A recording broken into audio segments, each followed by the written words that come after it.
Modern Devrani Jethani का 500 साल पुराना ससुराल। ये तुम दोनों क्या कर रही हो? खाना बनते ही सबसे पहले खुद खाने के लिए बैठ गई। अभी तक घर के मर्द भी नहीं आए हैं। तो क्या हो गया माँ जी, खाना ही तो खाया है हमने। और नहीं तो क्या, घर के मर्द भी आ जाएंगे 7-8 बजे तक। भूख बर्दाश्त नहीं हो रही थी तो खा लिया। अरे घर की बहू होकर सबसे पहले खाना खा लिया, शर्म नहीं आई?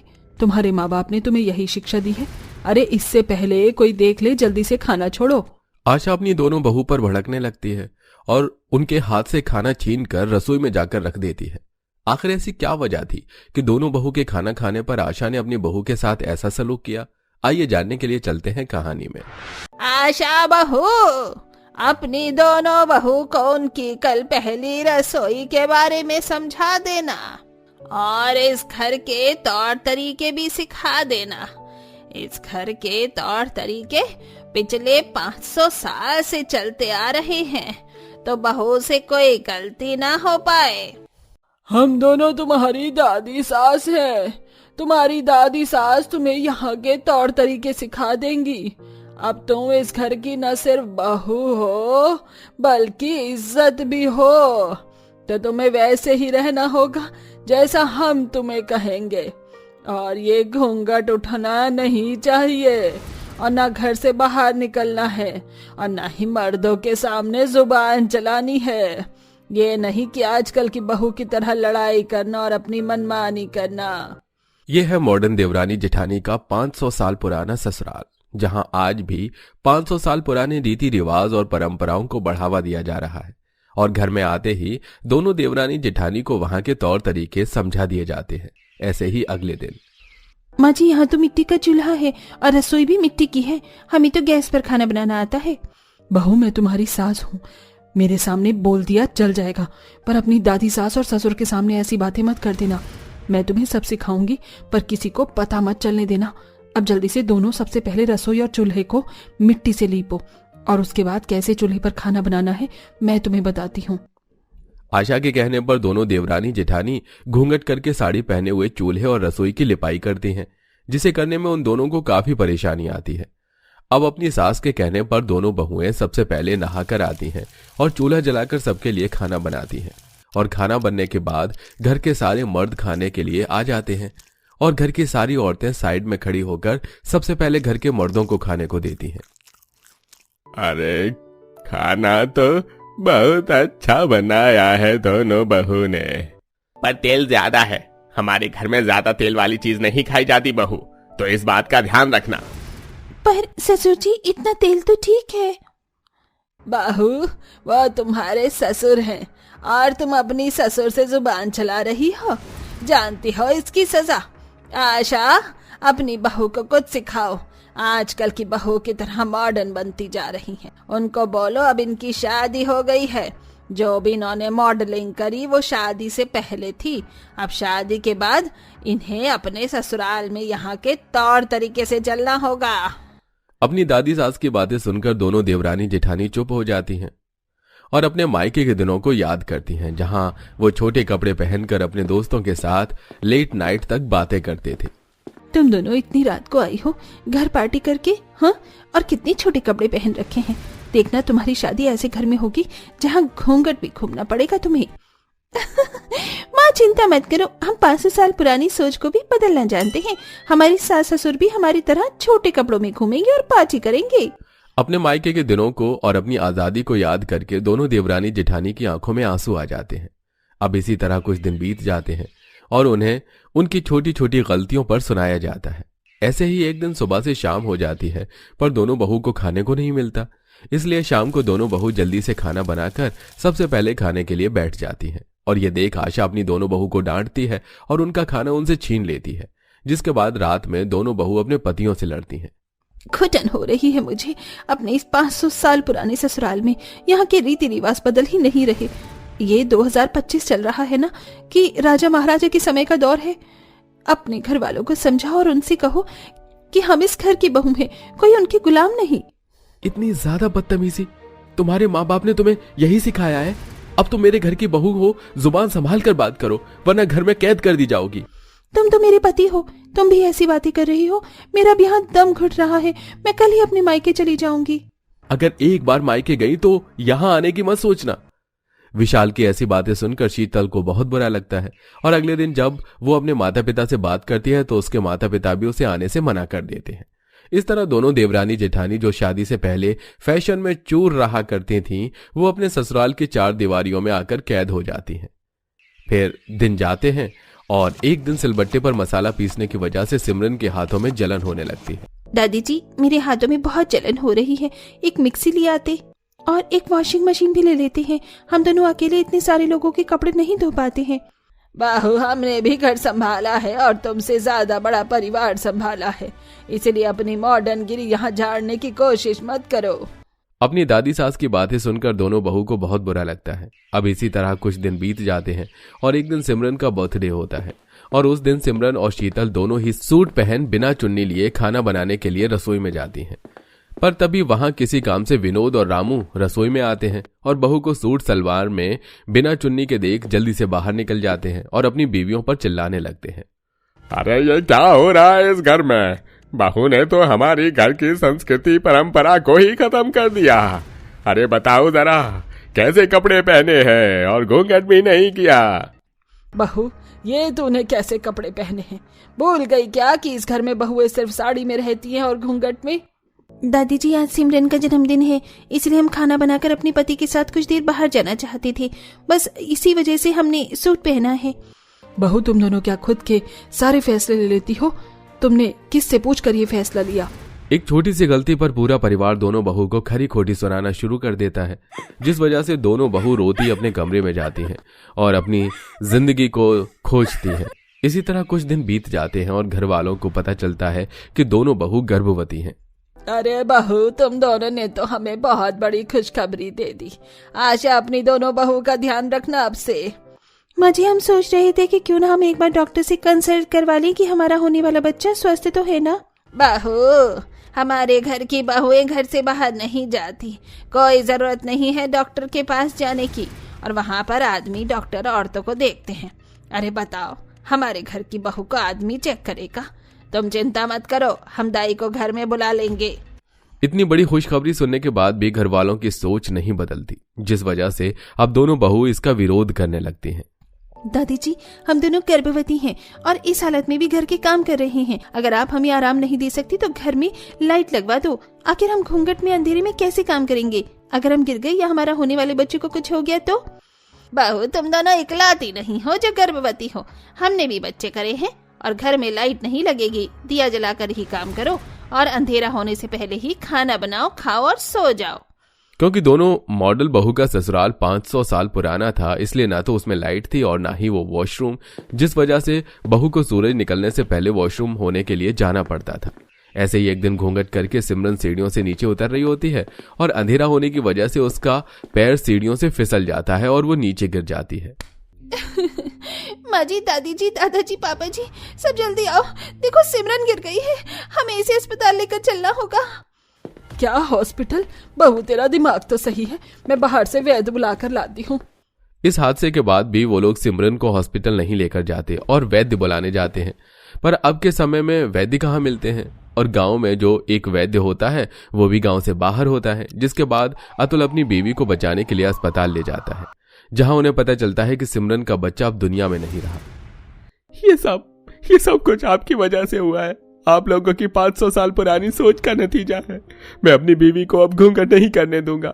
घर में लाइट लगेगी, अब रसोई में फर्श होगा और मिट्टी के चूल्हे के बदले गैस सिलेंडर आएगा और सुख सुविधा की हर चीज होगी घर में। अगर अब किसी को मेरे फैसले से दिक्कत हो तो मुझे बता दो, मैं अपनी बीवी के साथ अलग हो जाऊंगा। नहीं बेटा, नहीं, तुम्हें कहीं जाने की जरूरत नहीं है। मैं तुम्हारे दादाजी और काका से बात करता हूँ। अरे विष्णु बेटा, तुझे हमसे बात करने की जरूरत नहीं है। आज घर में ये जो हादसा हुआ है ये दोबारा न हो, इसलिए अब समय आ गया है कि हम अपनी 500 साल पुरानी सोच में कुछ बदलाव लाएं। इस हादसे के बाद शीतल के ससुराल वालों को अकल आ जाती है, जिसके बाद वो लोग खुद को बदलते हैं और अब दोनों बहुएं अच्छे से अपने ससुराल में रहती हैं और बहुत जल्द शीतल एक बहुत ही प्यारी सी बेटी को जन्म देती है। यहाँ तो काफी सारी सब्जियाँ पड़ी हैं। एक काम करती हूँ, इसी में से ही थोड़ी सब्जियाँ चुन लेती हूँ। ये सब्जी थोड़ी साफ लग रही है, बाकी सारी की सारी सब्जी तो सड़ी हुई है। ना जाने कब तक इन सड़ी सब्जियों को खाकर गुजारा चलाना होगा। माँ, बहुत भूख लगी है, खाना नहीं बना क्या? अभी तक पेट में चूहे कूद रहे हैं। हाँ बच्चों, बस बन गया, ये लो। इस सब्जी में से तो हल्की हल्की बू आ रही है। इसका मतलब आज भी आप सड़ी हुई सब्जियां लेकर आई हो माँ। हम लोग ताजी सब्जी कब खाएंगे? सड़ी सब्जी खा खा कर उल्टी जैसा मन होता है। बच्चों, अगर आज तुम्हारे पापा यहाँ होते तो हमें ये सड़ी सब्जी खाने कोई कभी दिन नहीं आते। न जाने किसकी नजर लग गई हमारे हंसते खेलते परिवार को। जो है भगवान का नाम लेकर खा लो, वरना खाली पेट दोनों का पेट दर्द होगा। ये सब क्या है? ये परिवार गरीबी से इस कदर गुजर रहा है कि इन्हें सड़ी सब्जियां खानी पड़ रही हैं। मुझे तो अपनी आंखों पर यकीन नहीं हो रहा है। यह पुलिस वाला था कौन जो इस तरह अनामिका के घर पर खिड़की से ताका झांकी कर रहा था?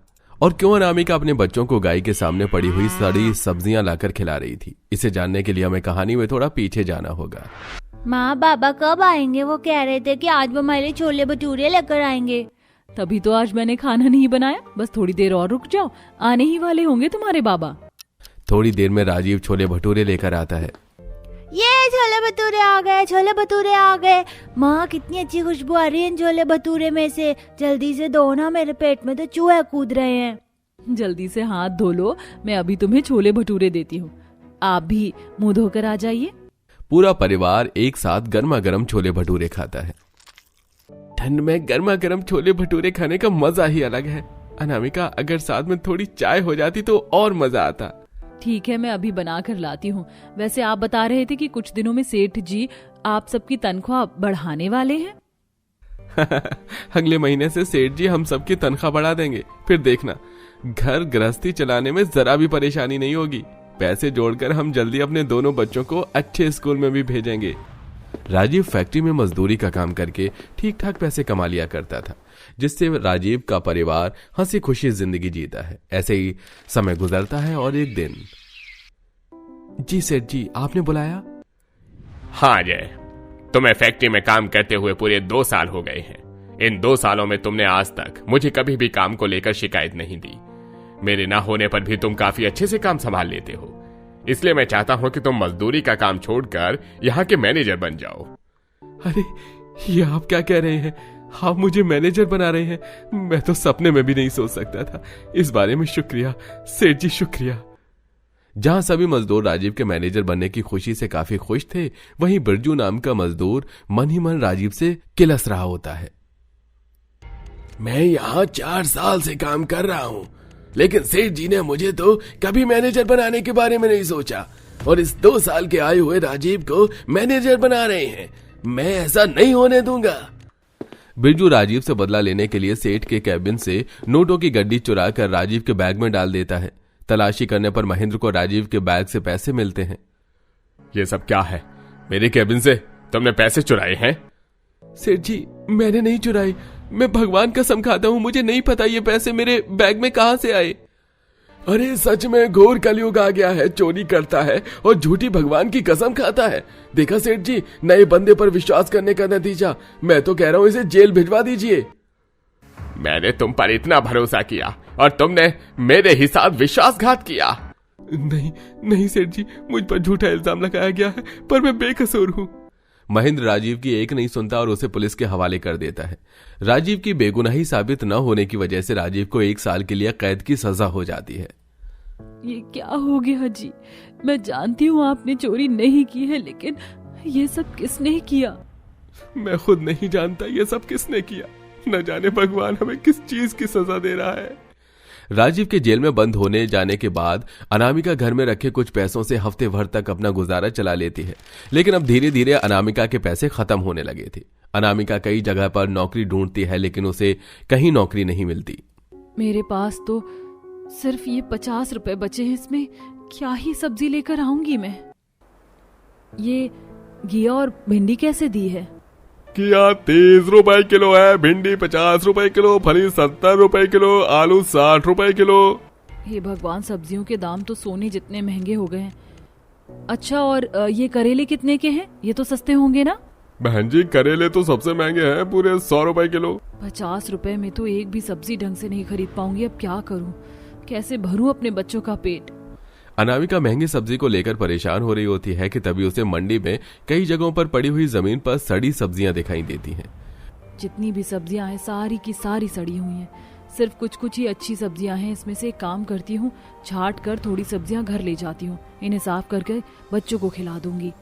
अनामिका उन सभी सड़ी सब्जियों में से थोड़ी सब्जी उठा लेती है और घर आकर साफ सब्जियां चुनकर उसे बनाकर अपने बच्चों को खिलाती है। यह कैसी सब्जी बनाई है आपने? बहुत अजीब अजीब सी लग रही है और इसमें से तो गंदी बदबू आ रही है।